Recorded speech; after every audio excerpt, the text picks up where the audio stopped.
I was Lucas King's Canary for 7 years. Before the breakup, he sat back with one leg crossed and asked, "What do you want?" "I want 4 houses and 3 luxury cars," I answered. As I stepped out, I heard his aide murmur, "She didn't sign an NDA. Aren't you worried she'll crash?" "The wedding?" Lucas's voice was light, the corner of his mouth lifting. "It's fine. She won't." I walked out of that room and left relief, fear, humiliation, and pain behind me. I promised myself, from today on, I will walk harder and higher, so those years weren't for nothing. I was 20 when I was gift-wrapped and delivered to Mr. Lucas King. Back then, I just started acting pretty face, a few decent supporting roles in web dramas. My manager, Ms. Taylor, sold me out and tricked me into signing a predatory contract. The new studio looked like film and TV on the surface, but its real business ran on the side, dressing up small starlets like premium product and scheduling them for different patrons. Lucas King wasn't even on that list. He was the power on the east side. Our little studio couldn't touch him. Even people with connections didn't dare. Some said Lucas was cold and unreachable. Some said he was ruthless and unpredictable. In short, a man very hard to handle. Maybe I was just desperate.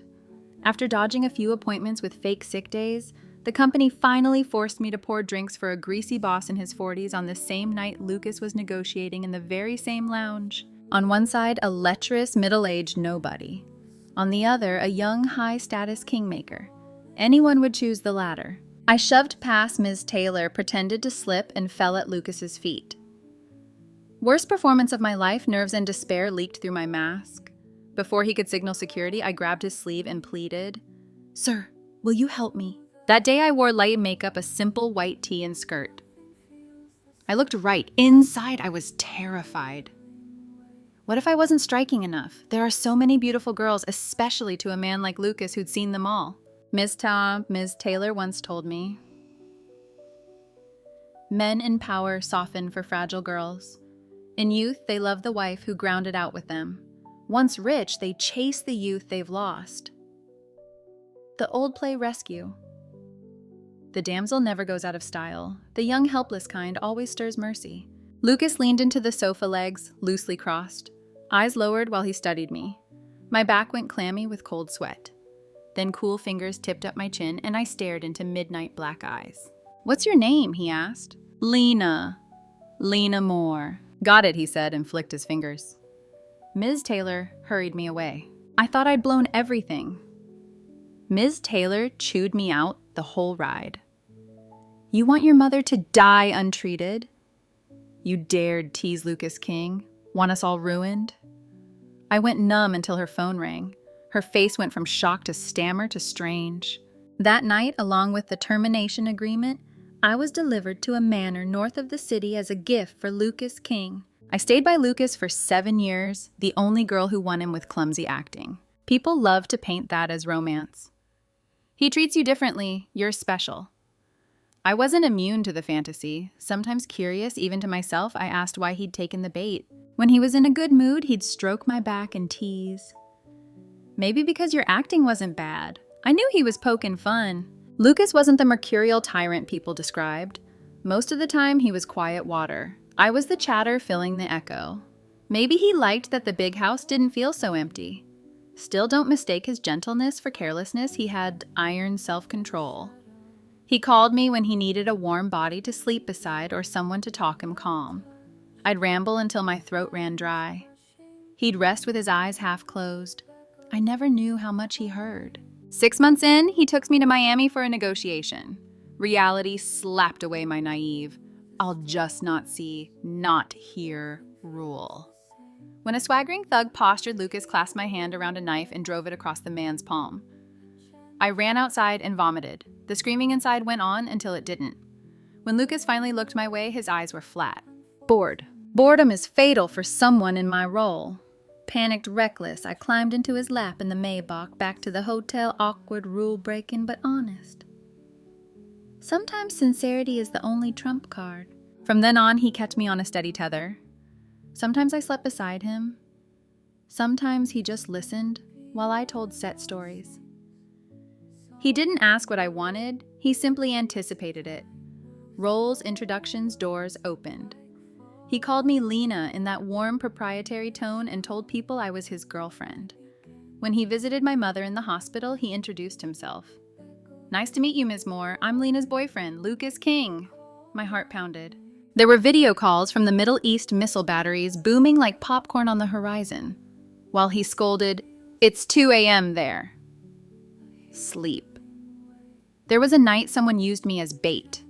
He came, wrapped his hand over mine to keep a half-pulled pin from slipping free on a homemade grenade, and held me through 3 minutes and 26 seconds that stretched like forever. Later, I learned about the suspension bridge effect. Whatever you call it, it etched him into me. He erased my debts. He found the best care for my chronically ill mother. I was grateful and 20-something primed to fall. Then another woman appeared.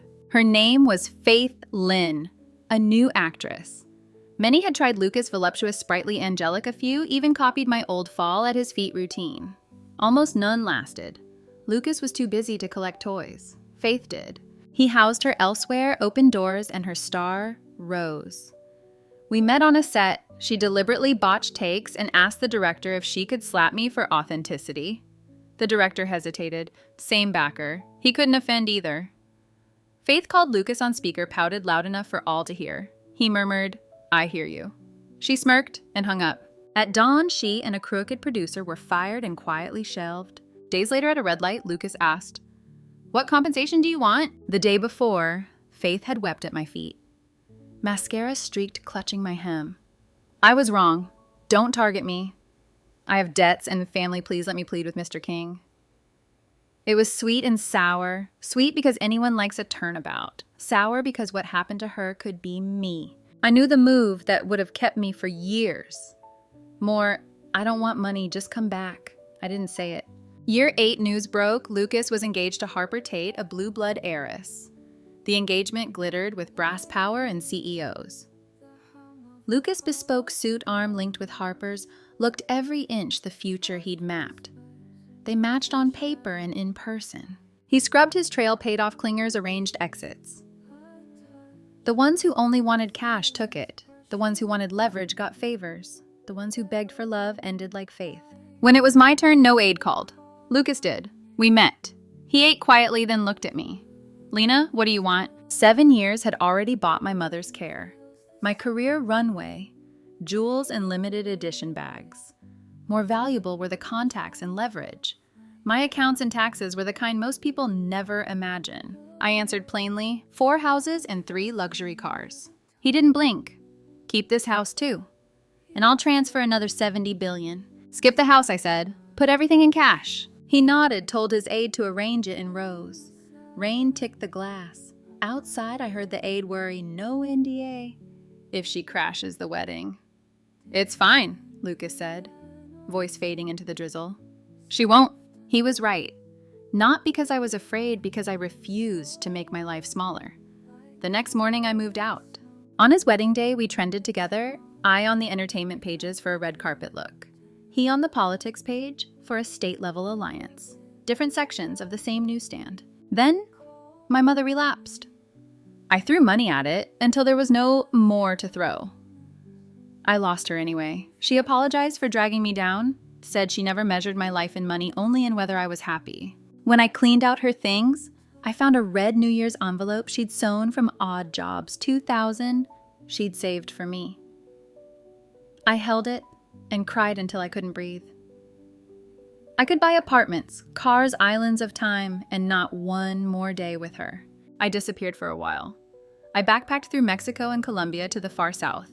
In Venezuela, I got detained over a visa and sat under buzzing lights while strangers barked at me in a language I barely grasped. I realized I was calm, arms crossed, answers clear. I didn't recognize the steel in me until that room. I filmed thin little vlogs. At first, people scoffed, "Why isn't she working?" Then it shifted Lena live free for us. The topic caught fire. It turned into a conversation about life. At my last stop, I came home to the east side, used my mother's red envelope to buy an almost discontinued ice cream at the neighborhood market and ate it beneath the old plane tree by our apartment. When the stick was bare and the sun low, I dusted off my jeans and didn't look back. I moved behind the camera. Negotiations numbers leveraged this. Fit me. I bought and cleaned up the small, dirty studios that once packaged girls like me. If they sold, I audited every line. If they didn't, I starved them of oxygen. Every actress who signed with me got straight contracts. Word spread. The industry's ugliest corners saw daylight. A year later, I crossed paths with Lucas in a hotel where I was hammering out a profit split. He happened to be there too. He walked me back to my private room and didn't leave. The other boss giddy upped the split and promised to sign that night. I saw Lucas's raised brow and flat mouth. He was annoyed by what I didn't care to guess. Outside, he asked, "Where to? I'll take you." I laughed. "Mr. King, I have my own car and driver now." He froze rare for him. "Did you sell everything I gave you?" I did. Houses depreciate, cars even more. Better to put them to work. A long beat, his voice came low. Maybe the night air made it husky. "Why didn't you call me?" I knew what he meant when it got hard. When a deal blew up at 2 a.m., when my mother died. I smiled. "There's a line I like: a qualified ex should be like a dead person, no calls." He said nothing. We never met again. He went further into public life. I took more of the ground he vacated. I kept buying cleaning shielding. Girls came to me before they signed anything. The filth that even big forces couldn't pry open began to crack. One afternoon, a girl stumbled to my feet before security could close in. Fresh face, white dress. Fear shining in her eyes, awkward acting, and real courage mixed together. "What's your name?" I asked. "Lena Moore," she said. "Same as yours." I smiled. "We share a name then." And I took her hand. Lucas's sighed what he never said out loud. Lucas once admitted to someone else that he took me in because I reminded him of a stray kitten he'd found as a boy, terrified but rolling onto its back to show its belly for food and trust. Later, when he actually started to care, he replaced me with Faith because loving anyone made him feel exposed. In his worldview, women and money were the same to be won, enjoyed, and never allowed to become a liability. He didn't scrub his past for Harper. He scrubbed it for the plan. I liked him so, what if not me, he could always find another. Then he came home from a boozy banquet and croaked Lena water before remembering I was gone. Harper appeared with the glass. For once, he stalled. He tried to call, the number was dead. He sent people. The trail said I was hauling a backpack around the world. He watched my clips, saw me cross deserts, climb snowy ridges, find a Damascus rose in rubble, and wondered which Lena was real, the one who cooed and played small around him, or the one who moved through foreign streets with a spine of steel. Both were. The first was how I survived him. The second was who I became without him. When he finally tried to reel me back, I thanked him for what he'd given and taught me, then set the only boundary that ever truly worked for us. When I look back on what's gone, I still admire the spring. And when you see my dark, give me a dawn from a distance. Thanks for the past. And please, let's never meet again. Thank you so much for listening to today's story. If this story resonated with you or made you reflect, I'd love to hear your thoughts, so feel free to share them in the comments below. And don't forget to like, subscribe, and hit the notification bell so you won't miss the next story. I'll see you next time as we continue exploring more journeys and lessons together.